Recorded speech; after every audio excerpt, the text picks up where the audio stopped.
Ya sebenarnya kadang gue juga mikir kata Tuhan itu sendiri loh, dan itu menurut gue terlalu bukan terlalu simpel ya, maksudnya itu tidak bisa merepresentasikan hal yang sangat besar dan kita tidak tahu gitu, energi yang sangat besar yang kita tidak tahu gitu. Tapi kadang banyak orang bisa menggunakan kata itu dengan mudahnya dan seolah-olah mereka tahu bahwa Tuhan itu siapa gitu. Nah itu yang akhirnya menurut gue juga memecah kita satu sama lain dengan mengembel-embelkan kata tersebut gitu, dan dibawa seolah-olah oh ya inilah yang paling benar di versi gue gitu. Sorry, mungkin nambahin sedikit juga gitu ya. Ini gue juga sejajar sama Vina. Di pandangan gue, menurut kata-kata gue juga sebagai student of life gitu ya, kita tuh terlalu sering menyeakan Tuhan tuh ada di luar sana. Apakah itu di atas gitu ya? Biasa kan kita berdoa kepada yang di atas atau gimana gitu ya. Sedangkan gua percayanya bahwa Tuhan itu di dalam kita, ada semua di dalam kita, sehingga itu bukanlah sebuah sosok yang bisa diperbandingkan. Buat tadi nyambungin ke yang Vina bilang gitu ya, bahwa Tuhan gue itu hebat, Tuhan gue itu Tuhan lo enggak, atau Tuhan lo di bawah gue gitu, enggak. Gue ngelihatnya enggak kayak gitu sama sekali gitu loh. Jadi di setiap kita, jadi itu bukan yang salah ya. Jadi yang membuat semua ini kompleks tuh sebenarnya kalau menurut gue tuh manusianya. Dan ya, setuju. Karena manusia itu memberi label gitu loh. Ngasih label Tuhan itu seperti ini, A, B, C, D, E gitu. Atau kadang-kadang kita playing God. Bahkan. Ya kan? Kadang-kadang kita playing God. Tapi kalau kita mau sadari Rumi ya, kita tahu salah satu tokoh muslim yang namanya Jalaluddin Rumi itu ngomong kalau kita itu adalah ombak yang menyadari ombak itu ada di sebuah samudra. Ombak adalah bagian dari samudra kan? Artinya apa? Kita adalah bagian besar dari satu medan energi yang luar biasa gitu loh. Nah, itu nggak bisa dipisahin dan itu tidak bisa diberi label karena manusia memang sudah mengenal dualisme ya. Dualisme itu sudah lama gitu loh. Dualisme itu apa sih? Dualisme itu kayak gini. Satu hal yang nggak bisa meniadakan satu sama yang lain. Contoh, kita tahu terang kalau ada gelap ya. Jadi pembanding kan. Ya kan? Kita tahu baik kalau ada buruk. Gitu. Jadi apa ya? Ada sesuatu di luar itu gitu. Di luar dualisme itu sendiri. Di luar baik, buruk, terang, gelap, apa segala macam yang sebenarnya itu langsung maknanya bahkan intelektual kita pun nggak bisa nyampe situ, tapi kita sadari gitu. Kita benar-benar sadar memang ada satu sosok ya di dalam diri kita yang dia itu beyond good and bad gitu. Yang keep moving, yang selalu membawa kita dari attachment ya, aku bilang attachment atau label bagaimana kita melihat kehidupan, bagaimana kita memberi label kehidupan menjadi netral gitu loh, benar-benar silent in the stillness gitu. Nah saat kita sadar itu nggak didapatkan di nanti, ini bukan sebuah pengalaman eskatologis. Pengalaman eskatologis itu habis mati mau kemana gitu loh. Tapi ini adalah pengalaman spiritualisme yang di luar. Gini deh, kita ngomong Tuhan tidak punya dimensi waktu, betul? Ya, ya? Tidak ruang, tidak waktu. Tidak ruang, tidak waktu. Dia omnipresence gitu. Dia omni energy gitu. Tapi kalau kita ngomong diri kita, saat kita ngomong present moment saat ini, itu kan sifatnya tidak linear mau menuju ke masa depan atau ke masa lalu. Bener ya? Jadi di dalam perenungan ya saat kita menyadari right now ini, kita akan melihat ternyata kehidupan ya seperti itu ya gitu. Ada ini aku ngomongnya keindahan di dalam kompleksitas, dan kompleksitas di dalam kesederhanaan. Nah, seperti itu. Otak kita nggak bisa nyampe karena otak kita kan selalu main di psychological time. Besok ini seperti apa? Nanti kalau aku mati kemana, ya kan? Kenapa nggak kita bawa ke momen ini aja? Saat ini loh, at this right moment gitu, teman-teman. Itu dalam banget. Itu gua ngelihatnya itu kayak gini. Kita juga selalu mempunyai tendensi untuk berpikir semuanya di dalam intellectual level. Nah, di saat kita berpikir di dalam intellectual level, cara kita berkomunikasi itu ya dengan bahasa. Sedangkan kita tahu betapa terbatasnya bahasa itu. Banyak banget rasa-rasa yang kita rasain yang makanya orang ngomong I cannot describe it with words. Gue nggak bisa ucapkan itu dalam kata-kata. Nah, sama halnya, sama tadi yang lu share itu, gue ngelihat itu di dalam proses bermeditasi. Nah, banyak orang yang menanya gitu ya, bermeditasi itu apa? Gue sama Vina, kita di Asa Diri, kita pengen share meditasi itu mengamati, tidak memberikan label. Udah lu mengamati aja. Udah nggak baik, nggak buruk, nggak apa. Udah. Oh, berarti nanti kalau meditasi jadi kalem ya? Oh, nanti meditasi nggak juga, bro. Lu meditasi itu belum tentu kalem gitu loh. Lu mengamati aja gitu loh. Nah, di situ menurut gua tuh inti pentingnya di mana efek dari meditasi itu tidak bisa diucapkan dengan kata-kata. Jadi lu coba lakukan dan lu rasakan sendiri gitu gimana rasanya. Itu gimana cara ngejelasin ini kan, cara ngejelasin rasa gitu loh. Nggak bisa menjelaskan rasa. Padahal manusia itu manusia itu kan manungsa kan, manunggaling rasa. Ya nggak sih? Ya kan? Nah, rasa ini pun apa ya? Kalau tadi kamu bilang baik bahasa yang dimengerti alam semesta itu kan vibrasi. Iya, bukan kata-kata. Bukan kata-kata. Kita ngomong baik, tapi kan di dalam kata-kata ini dibaliknya kan ada vibrasinya, gitu loh. Nah, kenapa kita bermeditasi? Pertanyaannya kan itu kan.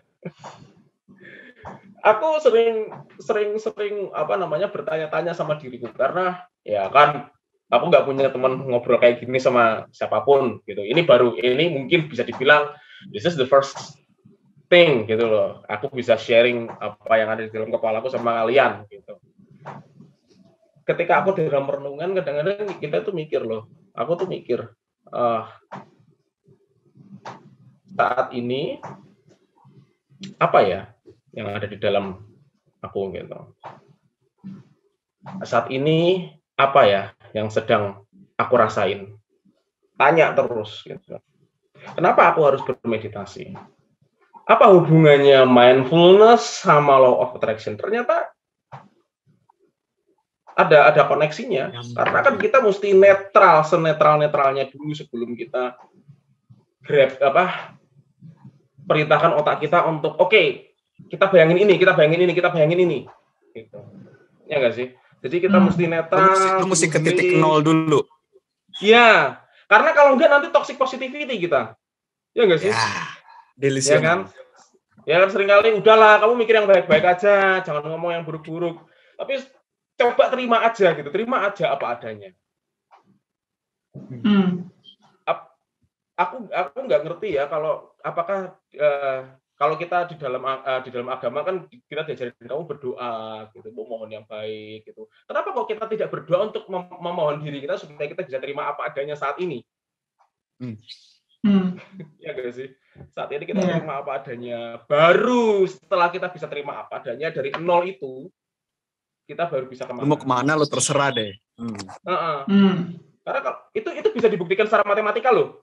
Coba kamu bagi semuanya pakai nol. Hasilnya kan nggak bisa. Dan di sini banyak juga yang sebentar Vin, dikit lagi Vin. Di sini menurut gue banyak juga yang yang kadang tuh suka bingung, gue udah afirmasi kok, gue udah ngomong gue pengen kaya, gue pengen ini, gue pengen itu. Nah itu adalah bentuk nyata dari yang tadi lu bilang, dan bahwa bahasa semesta ini ya vibrasi itu. Di saat lu berharap bahwa proses gue dulu ya yang gue jalanin ya, di saat gue waktu itu berharap gue pengen punya duit yang banyak, gue pengen punya ini punya itu, tapi vibrasinya di dalam gue adalah vibrasi ketakutan karena gue takut tidak cukup. Ya yang datang ya yang dimengerti oleh si semesta ini itu bukan yang gue katakan bahwa saya berkelebihan, melainkan sebaliknya gitu, dimana gue ngerasa aduh gimana nih kekurangan gitu, jadi kontraproduktif. Jadi orang mikir, loh kan saya sudah berdoa dengan kencang dan lantang dan sering gitu, kok tidak datang juga, mana ininya gitu kan. Nah, itu pentingnya mengerti bahwa bahasanya itu si vibration itu tadi. Kalau menurut gue itu satu poin yang penting juga yang tadi lu bilang. Tadi Vina ngobrol apa? Menurut gue meditasi itu juga karena gue juga baru mengenal tema meditasi ini mungkin sekitar 2 tahun sampai 3 tahun gitu ya, dan menurut gue itu gue berharap gue bisa mengenal ini tuh udah jauh lebih lama daripada itu gitu. Karena menurut gue dengan meditasi itu sebenarnya gue sendiri jadi meningkatkan consciousness gue itu loh. Dan dimana kalau misalkan gue nggak bermeditasi, menurut gue manusia tuh jadi cuma nerima input doang dari luar gitu, dan itu semakin membuat kita unconscious gitu, dan akhirnya kita tidak bisa membuat keputusan-keputusan yang berada dari dalam diri kita sendiri. Jadi seringkali kita justru di-drive oleh keputusan dari luar gitu. Dan soal vibrasi, itu gue bisa cerita satu pengalaman di mana gue waktu itu bermeditasi dengan Joe Dispenza, pakai meditasinya dia. Dia kan selalu bilang, imagine that you are no one, in no time, in no space, ya kan? Itu gue pernah merasakan satu momen itu benar-benar kayak gue ngilang gitu aja. Dan itu tuh kayak rasanya bebas banget gitu, no label, no judgment. Gue cuma berada di satu semesta besar ini tuh, wah rasanya luar biasa sih. Nah itu sih yang maksudnya menurut gue orang-orang kayaknya mesti belajar mulai bermeditasi. Ya meditasi juga nggak harus kayak lu duduk gitu loh. Cuma kayak take time aja buat merasakan aja sih yang kayak tadi Bayu bilang juga, yang kayak lu juga bilang, merasakan vibrasi dan energi di sekitar lu gitu. Nah itu kalau kita ngomong expanding consciousness ya, nyadar nggak sih sebenarnya kita ini sedang ada di satu movement di mana orang-orang mulai awake. Nyadar nggak ya? Kita ini adalah a part of it gitu, a part of biggest movement, yaitu apa? Membuka consciousness gitu. Kalau kita ngomong membuka consciousness ya, kesadaran, zaman dulu banget. Ini ngomong balik lagi ke pengalamannya Vina pun aku pernah ngalamin gitu. Tapi saat itu di tahun 2016 ketika aku lagi kena psychedelic substance itu secara sengaja ya. Sekali lagi ini jangan ditiru, tapi kalau kalian mau ngerti, kalian harus ke Amerika Latin sana. Cari yang namanya ayahuasca itu gila itu. Memang kita dibuka gitu, gila ternyata ya. Pengalaman surreal gitu, bener-bener kita bisa mengerti ketika kita ngomong itu, ketika kita mengeluarkan kata-kata yang didasari dengan vibrasi yang kuat itu kayak tiba-tiba nyusun gitu loh. Ada energi lain yang ngumpul terus termaterialisasi begitu. Nah, ternyata memang desain dalam kita ini memang ya kita adalah energi gitu. Yang dibungkus dengan tubuh manusia. Bahkan sel-sel di dalam tubuh kita, Bruce Lipton ngomong itu tujuannya untuk menunjang, membantu energi yang sudah ada dalam diri kita untuk mengakomodasi. Nah, terus gimana dong? Gitu.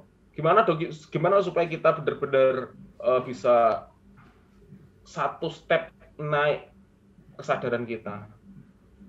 Ya, start with we don't know.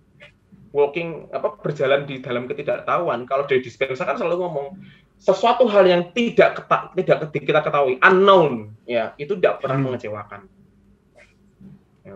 Aku pun sering melakukan pernafasan yang Joe Dispensa ngomong gitu. Jadi kayak ini ya, kayak orang nafas terus perutnya ditarik ke dalam gitu kan. Tarik ke dalam gitu, tarik pelan-pelan, terus sama yang di bagian cakra paling bawah itu kan kita tekan gitu. Ngerti gak sih? Maksudnya ketika kita duduk ya bagian anus ya. Itu kamu bisa tekan squeeze gitu kan. Terus lubang pusar kita tekan sampai ke tulang belakang, naikin nafasnya tuh dari bawah ke atas sampai ngisi pineal gland sini.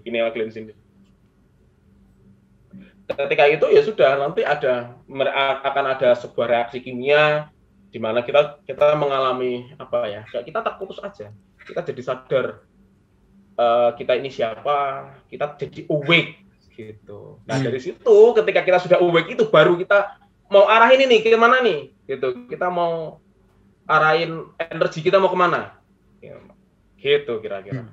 Itu mekanisme yang sederhana sebenarnya iya kan, jadi simple tapi tidak mudah, tapi simple. Ya. Nah, itu untuk ngebalikin ke yang pertama gitu ya, di mana lu tadi gua juga share di mana lu menggunakan law of attraction untuk mendapatkan pasangan hidup. Itu kan juga sebenarnya adalah satu proses di mana lu percaya kepada the unknown itu. Karena selama yang dijalankan adalah hal-hal yang kita tahu doang, berarti kita berada lagi-lagi di dalam level intelektual ya. Kita berarti ya cuma ngelakuin apa yang kita udah kenal aja gitu. Sedangkan the unknown, alam semesta, Tuhan, itu semua jauh lebih mahal lah gitu ya dari kita seonggok daging manusia ini. Ya.